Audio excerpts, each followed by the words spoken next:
Hello students, I am Bhanu sir. बेटा आज अपन क्या पढ़ने वाले हैं? एलपीपी, लीनियर प्रोग्रामिंग प्रॉब्लम के बारे में पढ़ेंगे। एलपीपी बहुत ही इजी सा टॉपिक है जिसका थोड़ा बहुत इंट्रोडक्शन आपने क्लास 11th में भी लिया होता है, लीनियर इनइक्वालिटीज वाले चैप्टर में। इक्वेशंस बनाओ, उसका ग्राफ प्लॉट करो, उसमें चेक करो कि उसका फीजिबल रीजन यानी कि उसका शेडेड एरिया ओरिजिन की तरफ लाई करता है या ओरिजिन से ऑपोजिट। अपन उन सारी चीजों को जो आपने 11th में पढ़ी थी उनको इसमें रिवाइज करेंगे और साथ में इसमें जो नई चीजें आई है वो भी सीखेंगे।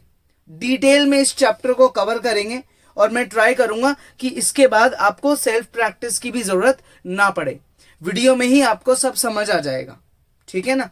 लेकिन बस एक चीज है, जब भी आप क्वेश्चन देखो वीडियो पॉज करो और क्वेश्चन को एटलीस्ट 2 बार ढंग से रीड करो, क्योंकि उस पे ही डिपेंडेंट होता है पूरा आगे का टॉपिक, ठीक है ना। तो इस चैप्टर में आपको मेन वर्ड्स क्या देखने को मिलेंगे? आपको मिलेगा STC। What is STC? Subjects to constraints. इसको बोलते हैं सब्जेक्ट्स टू कंस्ट्रेंट। इसका मतलब वो लीनियर इक्वेशंस जिनका आपको ग्राफ बनाना होता है, ठीक है। इसके बाद आपको मिलेगा फीजिबल रीजन। क्या मिलेगा? फीजिबल रीजन यानी कि feasible area, final shaded area बोल सकते हैं अपन। इसके अलावा आपको मिलेगा Z। क्या मिलेगा भाई? Z। What is Z? Z is objective function. Z is objective function, जिसको या तो क्वेश्चन में मिनिमाइज करने को बोला जाएगा या मैक्सिमाइज। मिनिमाइज मैक्सिमाइज अगर आपको याद है, आपने एओडी में भी पढ़ा है, लेकिन ये उससे बिल्कुल अलग है, उसको देख के डरना मत। ये मिनिमाइज मैक्सिमाइज जो है ग्राफ के अकॉर्डिंग चलेगा। और एक चीज जो आपको मिलेगी वो क्या है? Corner points. Upon in common words को इस वीडियो में डिस्कस करेंगे और मैं आपको बताता रहूंगा कि किस वर्ड को क्या बोला जाता है, ठीक है। 2 पार्ट्स में ये चैप्टर डिवाइडेड है। एक है हमारा बाउंडेड फीजिबल रीजन, और दूसरा पार्ट है अनबाउंडेड फीजिबल रीजन। अपन सबसे पहले कवर करेंगे बाउंडेड फीजिबल रीजन को, उसके बाद अपन बात करेंगे अनबाउंडेड फीजिबल रीजन की। मतलब पहले सारे उन क्वेश्चंस को डिस्कस करेंगे जिनमें फीजिबल रीजन बाउंड हो जाएगा, यानी कि लिमिटेड एरिया रहेगा, शेप कोई ट्राइंगल या कोई क्वाड्रिलेटरल ऐसी कुछ बनेगी। और अनबाउंडेड मतलब अनलिमिटेड फीजिबल रीजन, उसकी बात अपन बाद में करेंगे, ठीक है। फिर से समझा रहा हूं, वीडियो पॉज करना है, क्वेश्चन को ढंग से 2 बार पढ़ना है। क्वेश्चन पे ही सारी चीजें डिपेंडेंट है। पहला स्टेप होता है क्वेश्चन पढ़ के आप कंस्ट्रेंट्स को बनाओ, ठीक है। दूसरा स्टेप होता है कंस्ट्रेंट्स को ग्राफ पे प्लॉट करो, फीजिबल रीजन को डिसाइड करो, उसके बाद कॉर्नर पॉइंट्स फाइंड आउट करो, और उसके बाद आप अपने ऑब्जेक्टिव फंक्शन के बारे में सोचो। इसलिए स्टेप बाय स्टेप अपने को क्वेश्चन को पढ़ के अपने सॉल्यूशन तक पहुंचना है, ठीक है ना। तो बहुत इजी टॉपिक है। स्केल, पेंसिल, पेन और रफ कॉपी साथ लेके बैठना। स्टार्ट करते हैं वीडियो। देखो भाई, स्टार्ट करते हैं। Question number 1। A dietitian has to develop a special diet using 2 foods P and Q। यानी कि मुझे यहां पे क्वेश्चन में पहली चीज मिल गई, क्या? टाइप। किसकी टाइप? फूड की टाइप। 2 टाइप है, P और Q, ठीक है। आगे बात करते हैं। Each packet containing 30 gram of food P contains. अगर आप 30 ग्राम फूड P का एक पैकेट खरीद रहे हो, एक पैकेट आप बाजार गए दुकान पे और आपने बोला दुकानदार को कि यार फूड P का एक पैकेट दे दो, तो उस पैकेट पे जो डिटेल्स लिखी है उसमें लिखा है 30 ग्राम। उस पैकेट पे और क्या लिखा है? 12 यूनिट्स ऑफ कैल्शियम। यानी कि अगर कैल्शियम की बात करें तो एक पैकेट में 12 यूनिट्स है। 4 units of iron, 6 units of cholesterol. Cholesterol जो है वो 6 यूनिट्स है, और विटामिन ए जो है वो कितना है? 6 यूनिट्स। ये हमारे पैकेट ए का कंटेंट है। ठीक है, क्लियर यहां तक। Each packet of the same quantity of food Q का भी सेम क्वांटिटी यानी कि 30 ग्राम का पैकेट है, उसके क्या कंटेंट्स हैं भाई, देखो। Food Q contains 3 units of calcium, 20 units of iron, 4 units cholesterol and 3 units vitamin A. The diet requires at least कितना हमको वो चाहिए, कैल्शियम 240। ये डायटीशियन कम से कम जो है 240 कैल्शियम चाहता है। ये एटलीस्ट का सिंबल होता है, एटलीस्ट का सिंबल लेफ्ट में खुलता है। ठीक है, जब भी आप क्वेश्चन में वर्ड देखोगे एटलीस्ट या आपने वर्ड देखा मिनिमम, एटलीस्ट के अलावा आपने वर्ड देखा मिनिमम, तो ये जो साइन है ये लेफ्ट की तरफ जाएगा, लेफ्ट की तरफ खुलेगा ये। ठीक है ना, तो कैल्शियम चाहिए एटलीस्ट कितना, 240। आयरन कितना चाहिए भाई, आयरन चाहिए हमको कितना, 460, इतना आयरन चाहिए। एटमोस्ट बिल्कुल उल्टा हो गया है, एटमोस्ट का दूसरा नाम होता है मैक्सिमम, और साइन इधर जाता है टुवर्ड्स राइट, राइट को देखता है ये sign. At most 300 units of cholesterol, cholesterol हमको 300 यूनिट्स चाहिए। ठीक है, आगे बात करें। 3 यूनिट्स ऑफ विटामिन नहीं, how many packets of each food should be used to minimize the amount of vitamin A. पूरे क्वेश्चन को इतना पढ़ने के बाद मुझे यह पता पड़ा कि किस चीज को मिनिमाइज या मैक्सिमाइज करना है, तो यहां पे मिनिमाइज करना है विटामिन ए को। तो विटामिन ए जो है वो मुझे मिनिमाइज करना है, यानी कि विटामिन ए मेरा ऑब्जेक्टिव फंक्शन बनने वाला है। तो पहले कंस्ट्रेंट्स बनाएंगे, बाद में ऑब्जेक्टिव फंक्शन बनाएंगे। ठीक है, विटामिन ए को मिनिमाइज करो। What is the minimum amount of vitamin ए, यानी कि z की मिनिमम वैल्यू भी निकालो। z आपका ऑब्जेक्टिव फंक्शन होता है। How many packets of each food should be used to maximize amount of vitamin A in the diet, यानी कि क्वेश्चन के अंदर 2 पार्ट्स छुपे हुए हैं। आपको विटामिन ए को मिनिमाइज भी करना है और मैक्सिमाइज भी करना है, और उसकी मैक्सिमम क्वांटिटी भी निकालनी है। मतलब आपको जो है z उसकी मिनिमम वैल्यू भी बतानी है और मैक्सिमम वैल्यू भी बतानी है। लेकिन दोनों केसेस में जो z है वो विटामिन ए पे ही चल रहा है। दोनों केसेस में z किस पे चल रहा है, हमारे विटामिन ए पे चल रहा है। क्लियर, ये हमारी टेबल बन गई जिसमें हमने क्या करा है, दोनों टाइप के जो फूड हैं उनके कंटेंट्स को डिस्कस कर लिया।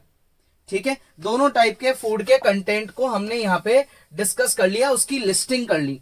अब आते हैं हम हमारे अजम्पशन पे। अजम्पशन क्या करें, अजम्पशन यहां पे ले लेते हैं अपन, जैसे let what is the minimum amount, how many packets है ना, तो देखो यहीं से मुझे स्टेटमेंट लिख गया, let number of packets of food, कौन सा P, कितने लेते हैं X, and number of packets of food Q, कितने ले लेते हैं Y। ये हमने क्या करे हैं, नंबर ऑफ पैकेट्स को अज्यूम कर लिया यहां पे। क्लियर, नंबर ऑफ पैकेट्स को अज्यूम कर लिया। अब बात करते हैं सबसे पहले कैल्शियम की। किसकी बात करें, कैल्शियम की। कैल्शियम हमको कम से कम 240 यूनिट चाहिए। आप फूड P का कितने पैकेट खरीद रहे हो, X पैकेट। एक पैकेट में कैल्शियम कितना है, 12 यूनिट्स। तो अगर आप कैल्शियम की बात करोगे तो X पैकेट्स में कितना होगा, 12X। ठीक है, फूड Q के एक पैकेट में कैल्शियम है 3 यूनिट, तो Y पैकेट्स में कितना होगा, 3Y। और हमको मिनिमम कितना चाहिए, मिनिमम चाहिए 240। मिनिमम कितना चाहिए, मिनिमम चाहिए 240। नेक्स्ट कंस्ट्रेंट की बात करें आयरन की, तो 4X packet P, 20Y packet Q, और मिनिमम चाहिए हमको 460। अब बात करते हैं किसकी, अपने इसकी कोलेस्ट्रॉल की। 6X 4Y, कोलेस्ट्रॉल मैक्सिमम चाहिए कितना, 300। ये मिनिमम है दोनों और ये मैक्सिमम है। मिनिमम यानी कि एटलीस्ट और मैक्सिमम यानी कि एटमोस्ट। अब आते हैं Z पे। Z का मतलब ये तो आपने क्या बनाए हैं, सब्जेक्ट्स टू कंस्ट्रेंट, यानी कि ये वो आपकी इक्वेशंस है जिनका आप ग्राफ प्लॉट करोगे। और एक कंस्ट्रेंट जो हमेशा बनता ही बनता है वो है ये x, y is greater than equal to 0, that is number of packets या किसी की कॉस्ट या क्वांटिटी, ये कभी नेगेटिव में नहीं जा सकती। तो आपने यहाँ पे x और y नंबर ऑफ पैकेट्स माने हैं ना, तो आप उनको हमेशा पॉजिटिव ही रखोगे, नेगेटिव नहीं रख सकते, कॉमन बात है। तो ये हमेशा कंस्ट्रेंट जो है ये हमेशा रहेगा,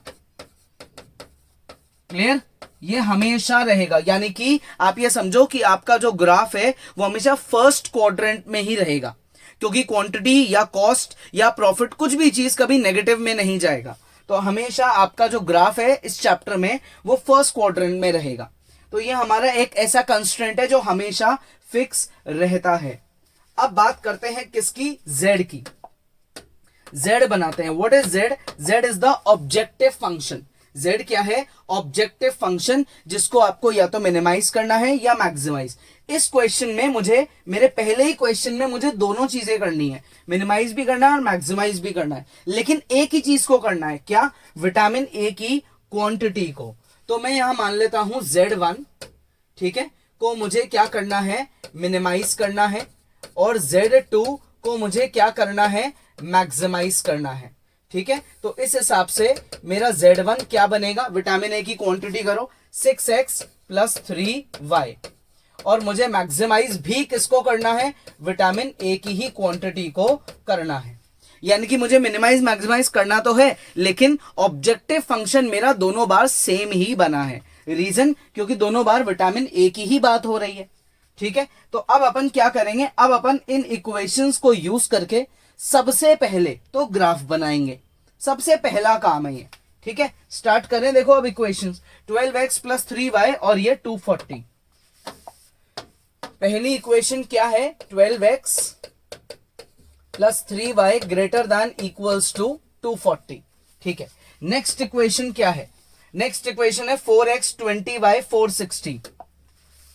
4x 20y और 460, ठीक है। अब थर्ड इक्वेशन क्या है? थर्ड इक्वेशन है 6x 4y 300। ये हमारी थर्ड इक्वेशन है, 6x 4y और 300, ठीक है। ये हमारी नेक्स्ट इक्वेशन है, 6x 4y और 300। अब क्या करेंगे? अब हमारा पहला स्टेप, ये जो सिंबल है ना आपका ग्रेटर का, इसको हटा के इक्वल का सिंबल लिख लो। इक्वल 12x + 3y = 240, क्योंकि ग्राफ हमेशा इक्वल का ही बनता है। Straight line graph equal case में ही बनेगा, तभी तो आप 2 पॉइंट्स निकालोगे। ये आपने क्या करा भाई? अब आपने इनको इक्वल के केस में कन्वर्ट कर लिया। अब मुझे इनको क्या करना है? सिंप्लीफाई करना है और इनके पॉइंट्स निकालने हैं। तो मैंने बोला इसको 3 से काट देते हैं हम, तो ये हो गया 4x और ये हो गया y, ये हो गया 80। इसको अपन 4 से काट देते हैं, x प्लस ये हो गया 5y, और ये कितना हो जाएगा? 4 से काटेंगे तो 1, फिर 1 और फिर 5, 115, ठीक है। अब इसको काट देते हैं हम 2 से, तो ये हो गया 3x + 2y और इक्वल्स टू में हो गया 150। क्लियर? अब यहाँ पे एक टेबल बनाएंगे जिसमें हम क्या मार्क करेंगे? हमारी वैल्यूज को मार्क करेंगे। x और y की वैल्यूज को मार्क करने के लिए टेबल बना रहे हैं। यानी कि मिनिमम आपको 2 पॉइंट्स तो चाहिए ना x और y को जो है ग्राफ पे प्लॉट करने के लिए। तो हम यहाँ पे वो टेबल बनाएंगे अब, और मिनिमम 2 पॉइंट्स निकालेंगे और ट्राई करेंगे कि ऐसे 2 पॉइंट निकालें जो कॉमन हो। अब मैं आपको कॉमन का मतलब सिखाता हूं कि यहाँ कॉमन वर्ड का क्या मतलब है। देखो, कॉमन वर्ड का ये मतलब है कि अब आप यहाँ पे x लिखो, यहाँ y लिखो, यहाँ x लिखो, y लिखो, x और y लिखो। इन दोनों इक्वेशंस को सॉल्व करने की कोशिश करो, ठीक है ना। इन दोनों को सॉल्व करो। देखो, इन दोनों को सब्ट्रैक्ट करो सब्ट्रैक्ट, तो 4x आपका कट जाएगा, ये हो जाएगा आपका 19y, और इसको सब्ट्रैक्ट करोगे तो ये आएगा 380। 19 को 380 से काटेंगे तो ये आ जाएगा 20। इन दोनों में y की कॉमन वैल्यू है 20।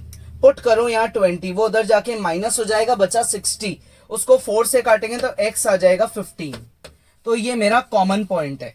मतलब मुझे ग्राफ बनाने से पहले ही पता पड़ गया कि ये दोनों लाइंस कहां पे इंटरसेक्ट कर रही है, ये दोनों लाइंस कहां पे इंटरसेक्ट कर रही है, ये पहले ही मुझे पता पड़ गया, ग्राफ बनाने से पहले ही पता पड़ गया। क्लियर यहां तक? ठीक है। तो अपन ने इनके इन दोनों के कॉमन पॉइंट निकाल लिए। अब अपन इसका इसके साथ कॉमन पॉइंट निकालते हैं इन दोनों का। तो इसका क्या करें अपन, इसका डबल करते हैं। ठीक है, तो ये हो जाएगा 8x 2y 160, 3x 2y 150। Subtract करते हैं, 8 में से 3 गया तो आएगा 5x, 160 में से 150 गया तो बचा 10, तो x की वैल्यू आ गई 2। x की वैल्यू 2 इन दोनों का कॉमन पॉइंट है। 2 को आप यहां पुट करो तो ये हो गया 4 2 8, उधर जाके माइनस होगा 72, y की वैल्यू आ गई 72। क्लियर? ये मेरी y की वैल्यू आ गई। ये दोनों लाइंस का कॉमन पॉइंट आ गया। ठीक है, अब ऐसे ही कॉमन पॉइंट निकालते हैं किसका, इन दोनों का। कैसे निकालें, इसका ट्रिपल करो, ठीक है, और उससे सब्ट्रैक्ट कर दो। इसका ट्रिपल करो और सब्ट्रैक्ट कर दो। तो यहां पे ट्रिपल करते हैं 15y, सब्ट्रैक्ट करेंगे 2y से, ठीक है, इक्वल्स टू में है ये 150। इसका ट्रिपल करते हैं तो 3 5 15 का 1 कैरी हो गया 4 और 3 1 3, 345 आ गया। तो ये हो गया मेरा 13y और इक्वल्स टू में क्या आएगा, 350 होता तो मेरा कितना बचता, मेरा बचता 200, लेकिन 5 कम है तो मेरा यहां बचेगा 195। ठीक है, तो y को मैं काटूंगा और ये आएगा 15, y को मैं काट दूंगा तो ये आएगा 15। तो y की वैल्यू 15 मेरा कॉमन पॉइंट है। अब y की वैल्यू 15 पुट करते हैं, y की वैल्यू 15 को पुट करते हैं, ठीक है ना, 15 को पुट करो तो ये हो गया 30, उधर जाके माइनस होगा 120, 3 से काटेंगे तो x आ जाएगा 40। ये मेरे दो कॉमन पॉइंट आ गए। क्लियर यहां तक? इसके अलावा और भी पॉइंट्स निकाल सकते हो, जैसे x को 0 पुट करोगे y 80 आएगा, y को 0 पुट करोगे तो x 20 आएगा।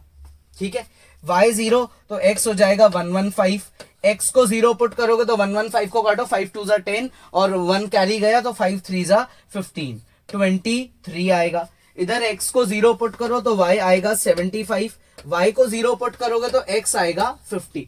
तो दो क्या अपन ने तो 4 पॉइंट निकाल दिए, लेकिन कॉमन पॉइंट निकाल लोगे तो उससे क्या बेनिफिट होगा वो मैं अभी आपको ग्राफ में समझाऊंगा कि ग्राफ जब अपन बनाते हैं तो इन कॉमन पॉइंट्स का क्या बेनिफिट होता है। अब आगे की वर्किंग करते हैं, ठीक है ना। अब आगे क्या करना है, यहां पुट करना है x और y दोनों को 0। ये सेम चीज यहां भी करनी है और सेम चीज यहां भी करनी है। x और y को 0 पुट करो तो 12 इंटू 0 प्लस 3 इंटू 0, 0 0 240 से बड़ा नहीं होता। यहां पुट करो 0 तो 0 460 से बड़ा नहीं होता। यहां पुट करें, ठीक है। अच्छा, इसमें अपने एक में साइन उल्टा है, लेस का है, यहां पे साइन लेस का है, ठीक है ना, यहां साइन ये है। तो जब मैं ये पुट करूंगा तो ये आएगा 0 लेस देन इक्वल टू 300, जो बिल्कुल करेक्ट है।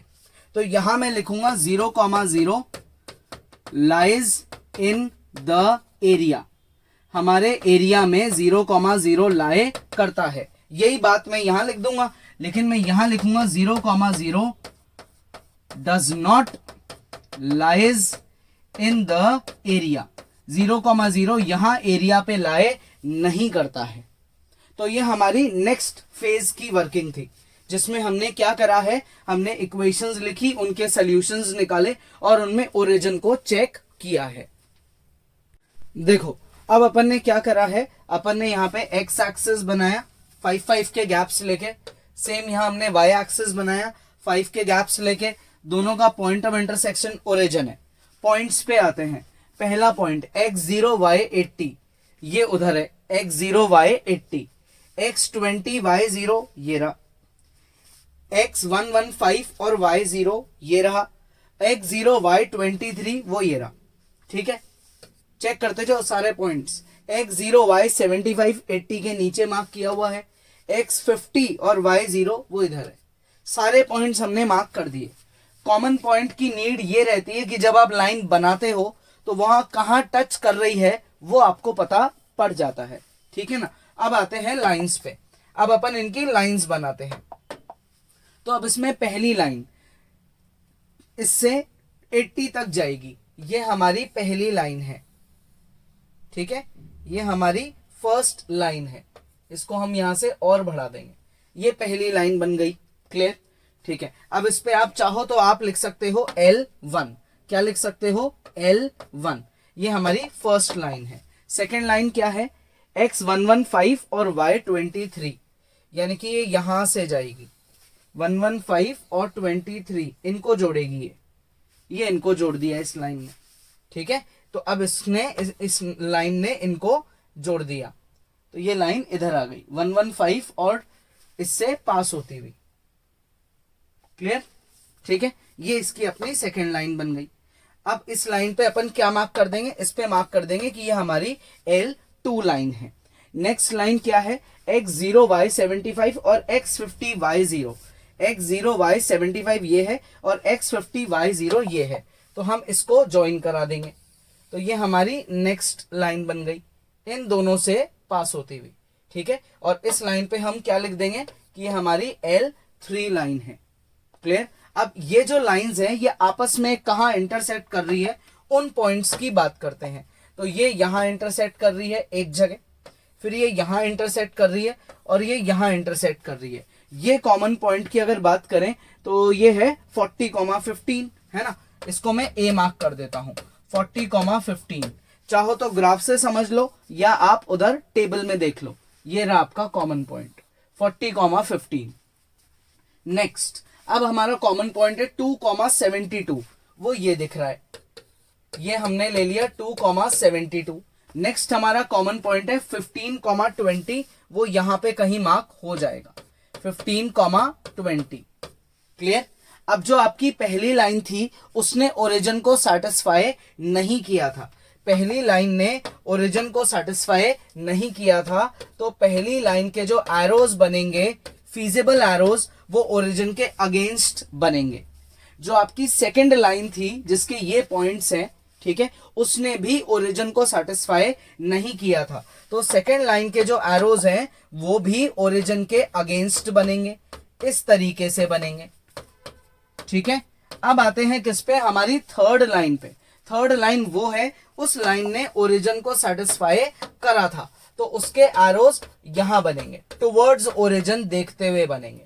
तो ये सारी लाइंस के एरोज देखो, येलो, ग्रीन और ये पर्पल, ये सारे एरोज यहां पे मीट कर रहे हैं, इसलिए हम इस पार्ट को लिखेंगे कि ये हमारा क्या है, ये हमारा फीजिबल रीजन है, ये हमारा फीजिबल रीजन आ चुका है। और जब भी ग्राफ बनाते हैं तो ग्राफ के साथ क्या चीज लिखना बहुत इंपॉर्टेंट है, वो है स्केल। स्केल में लिखोगे X axis 1 centimetre 5 units, same इधर Y axis 1 centimetre 5 units. X axis है number of bags of P, Y axis है number of bags of Q. Clear, अब बात करते हैं हमारे कॉर्नर पॉइंट टेबल की।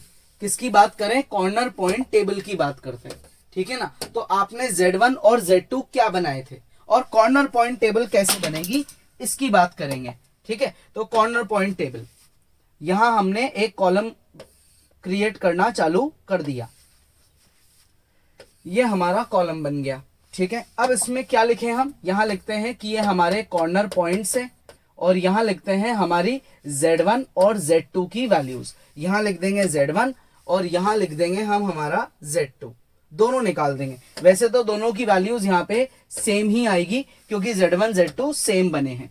क्या है अपना Z1 और Z2, ये है 6x प्लस 3y, ये दोनों सेम है यहाँ पे। बस आपको एक को क्या करना है, मैक्सिमाइज, और दूसरे को क्या करना है, मिनिमाइज।